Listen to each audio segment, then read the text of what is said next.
Hey les bam bang, j'espère que vous allez bien, en tout cas moi ça va nickel. On se retrouve aujourd'hui pour une nouvelle vidéo sur la Ligue Europa Conférence avec 8 matchs analysés ensemble qui sont étalés entre le 15 et le 16 mars qui sont les suivants. Istanbul Başakşehir contre la Gantoise le 15 mars et le 16 mars, Sivasspor contre la Fiorentina, Djurgården contre Lech Poznan, le Slovan Bratislava contre Bâle, West Ham contre l'AEK Larnaca, l'AZ Alkmaar contre la Lazio de Rome, Villarreal contre Anderlecht et enfin Nice qui reçoit le Sheriff Tiraspol. N'hésitez pas à venir nous rejoindre sur le site VIP, les réseaux sociaux, Telegram, Instagram et Twitter où il y a une code safe et une code fun tous les jours. N'hésitez pas à mettre votre pronostic pour voir si je suis dans le vrai ou dans le faux. Également vos critiques positives ou négatives. Et également n'hésitez pas à mettre le pouce. J'aimerais bien que ça dépasse les 100, ça serait vraiment magnifique. Ça validerait mon travail et ça référencerait la vidéo. Et également n'hésitez pas à venir vous abonner. On est au-delà des 13 300 abonnés. C'est magnifique. On commence par Istanbul Başakşehir contre la Gantoise le 15 mars. À l'aller, un but partout. Les deux équipes n'ont pas réussi à se départager. Istanbul est actuellement 6e de son championnat, légèrement décroché des places européennes. Il va falloir se réveiller, sinon malheureusement l'année prochaine, ils n'y seront pas, à moins qu'ils gagnent la compétition. Ils ont réussi donc à faire un bon pas avec ce match nul où ils gardent toutes leurs chances, en tout cas depuis la reprise après ce séisme turco-syrien. Ces deux défaites sans marquer de but contre Alanyaspor et dernièrement contre Beşiktaş. Ils ne se présentent pas avec un moral exceptionnel, mais on peut s'apercevoir qu'à la maison, lors des matchs de groupe, ils avaient été maîtres chez eux à toutes les reprises. La Fiorentina 3-0, 3-0 également contre Riga et 3-1 contre Hearts of Midlothian. Ils avaient d'ailleurs fini premier de leur groupe, ne perdant qu'une seule fois en Italie à la Fiorentina, sinon 4 victoires, 1 nul et donc 7 défaites.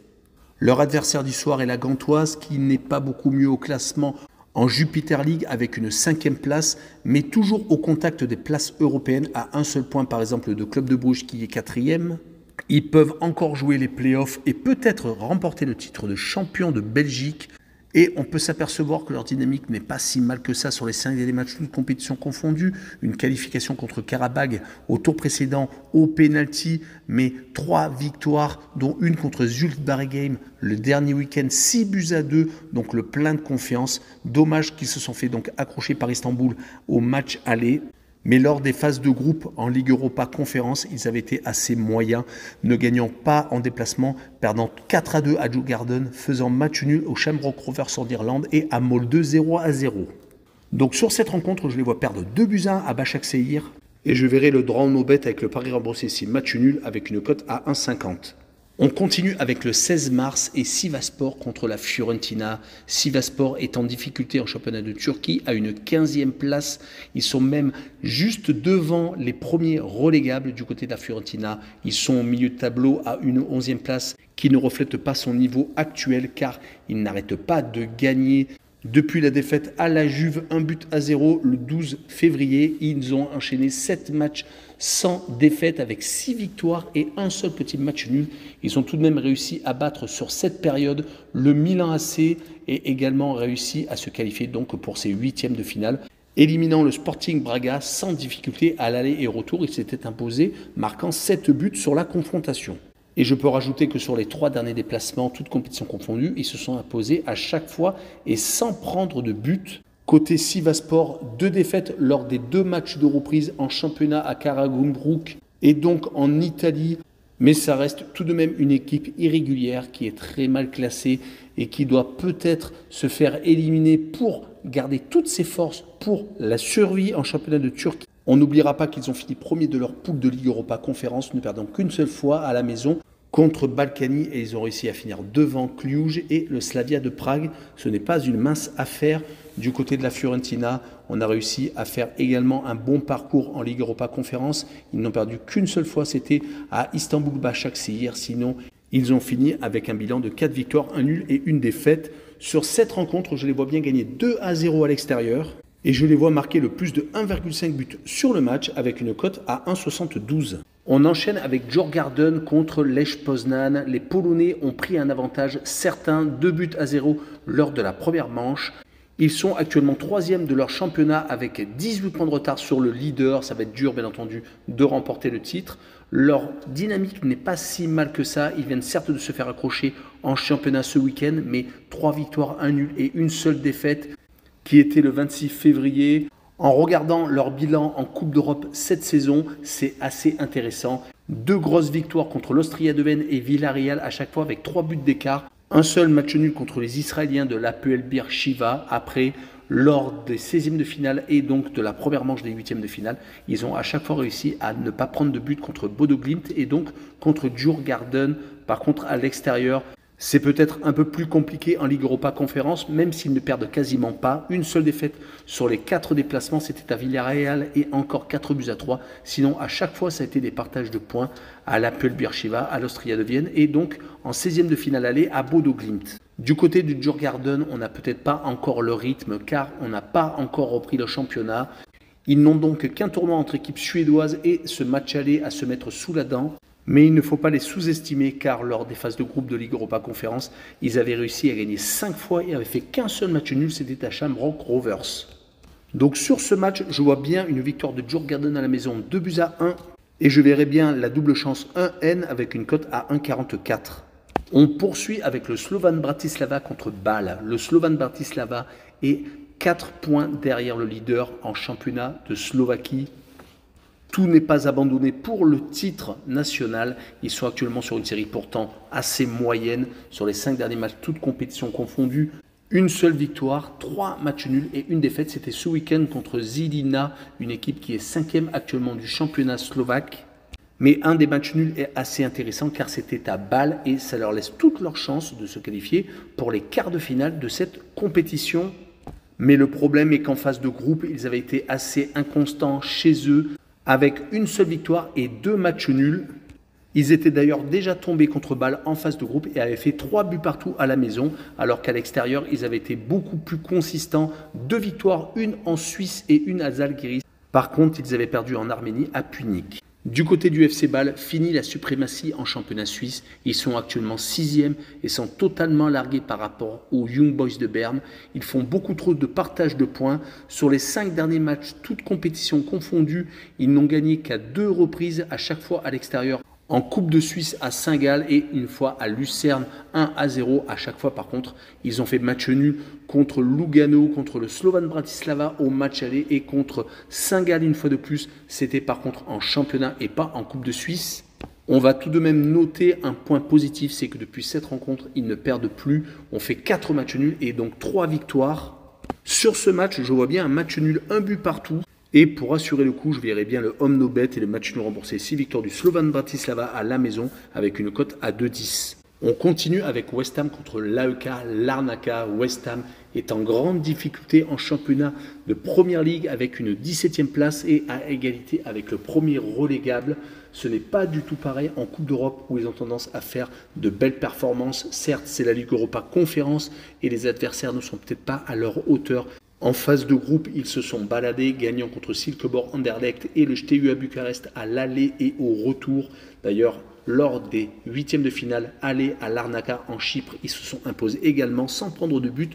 2 buts à 0, ils sont donc vraiment en position de force. Du côté des Chypriotes, ils sont à 3 points du premier, l'APL Nicosie. Et ils ont un match en moins en Coupe d'Europe. Par contre, ça risque d'être compliqué donc de se qualifier avec ce déplacement en Angleterre.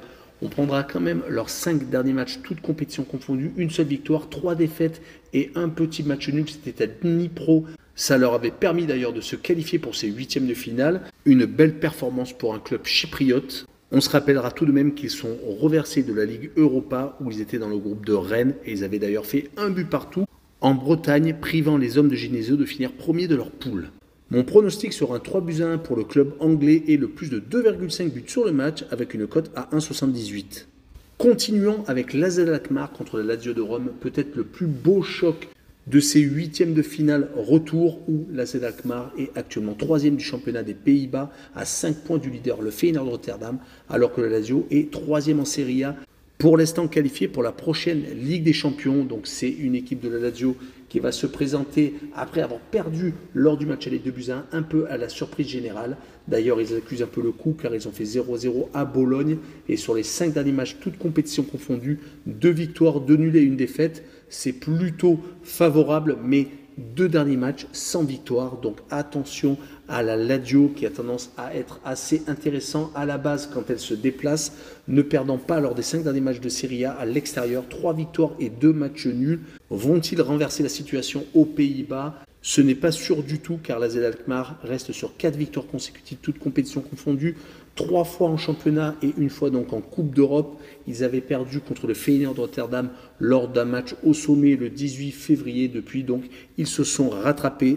On fait un petit point lors des phases de groupe, que ce soit en Ligue Europa Conférence pour l'AZ Alkmaar ou que des victoires quand ils recevaient à l'extérieur. Ils n'ont perdu qu'une fois, c'était à l'Apollon Limassol. Sinon, à chaque fois, ils se sont imposés du côté, par contre, de la Lazio en Ligue Europa, d'où ils sont reversés. C'était compliqué à l'extérieur, une grosse défaite à Midtjylland, 5-1, un match nul à Sturm Graz et une défaite au Feyenoord Rotterdam. Mon pronostic sera un match nul, un but partout avec les 2 équipes qui marquent et une cote à 1,75. On continue avec Villarreal contre Anderlecht. Au match aller, un but partout. Les 2 équipes n'ont pas réussi à se départager. Villarreal est actuellement 6e de Liga, occupant la dernière place qualificative pour une Coupe d'Europe, mais ils sont à 7 points de la Ligue des Champions et à 4 points du 5e, le Betis de Séville. Ils sont actuellement sur 2 matchs nuls consécutifs, un en Belgique en Ligue Europa Conférence et un dernièrement à la maison contre le Betis de Séville. Ils restent tout de même sur 4 matchs sans défaite, 2 victoires contre Retafe et Almeria en championnat et donc ces 2 matchs nuls. C'est quand même assez intéressant quand on voit leurs résultats en Ligue Europa Conférence, où ils n'ont pas perdu quasiment, que ce soit à l'aller et au retour. Une seule défaite, c'était à Lech Poznan et encore, c'était la dernière rencontre et également un match nul contre la PL Beersheva, sinon que des victoires. Côté belge, une 9e place, très compliquée pour eux. Pour l'instant, ils ne sont même pas en play-off, mais ils semblent se ressaisir car ils n'ont perdu qu'une fois sur les 5 derniers matchs, toutes compétitions confondues, ont gagné à 2 reprises et ont fait 2 matchs nuls. Ils ont tout de même été obligés de passer par les 16e de finale, éliminant Ludogorets au penalty. Mais en phase de groupe, ils sont tombés sur West Ham qui les a fait terminer second, obtenant des résultats assez moyens avec 2 matchs nuls contre le Steaua Bucarest et 2 victoires contre Silkeborg et 2 défaites contre West Ham, le club anglais. Mon pronostic sera une victoire 2-1 des Espagnols avec le plus de 1,5 but sur le match pour Villarreal avec une cote à 1,59. Et on finira par Nice contre le Sheriff Tiraspol. Les Niçois ont réalisé la très bonne opération en s'imposant 1-0 en Moldavie. Ils ont bien entendu comme objectif d'aller le plus loin possible, surtout que depuis la prise de fonction de Didier Digard, ils ne perdent plus. Certes, ils se sont fait accrocher en championnat à Nantes 2 buts partout, mais leur série d'invincibilité remonte à très longtemps. Leur seule défaite en championnat remonte à un déplacement à Rennes le 2 janvier, mais Didier Digard n'était pas encore en poste. Il est arrivé en fonction juste après l'élimination en Coupe de France au Puy du Fou, une équipe de National 2. Depuis donc, ils ont enchaîné les succès et les matchs nuls. Mais on notera que sur les 5 derniers matchs, 3 partages de points et 2 victoires, toutes à l'extérieur, à Monaco et à Sheriff Tiraspol, sans prendre de but par contre. On pourra tout de même noter qu'en phase de groupe de Ligue Europa Conférence, ils avaient réussi à finir premier dans un groupe où il y avait le Partizan de Belgrade, Cologne et Slovako. Leur adversaire du soir est donc le Sheriff Tiraspol. Ils sont actuellement 4e d'un championnat qui vient de reprendre en Moldavie, mais eux, ils n'ont pas encore joué. Il n'y a qu'un seul match de disputé. Ils sont par contre passés par les 16e de finale et ont eu la bonne idée d'éliminer le Partizan de Belgrade, perdant au match aller et gagnant à l'extérieur 3-1. Donc attention, surtout qu'ils sont reversés de Ligue Europa où ils sont finis 3e avec un groupe très compliqué, la Real Sociedad, Manchester United. Heureusement, ils ont battu à l'aller et au retour l'Omonia Nicosie, ce qui leur a permis donc d'être reversés en Ligue Europa Conférence. Sur cette rencontre, je vois une victoire de Nice, 2-0 et je verrai le moins de 3 buts sur le match, une cote à 1,58. Voilà, on en a fini avec cette vidéo. N'hésitez pas à venir de rejoindre. Tchou les bang bang!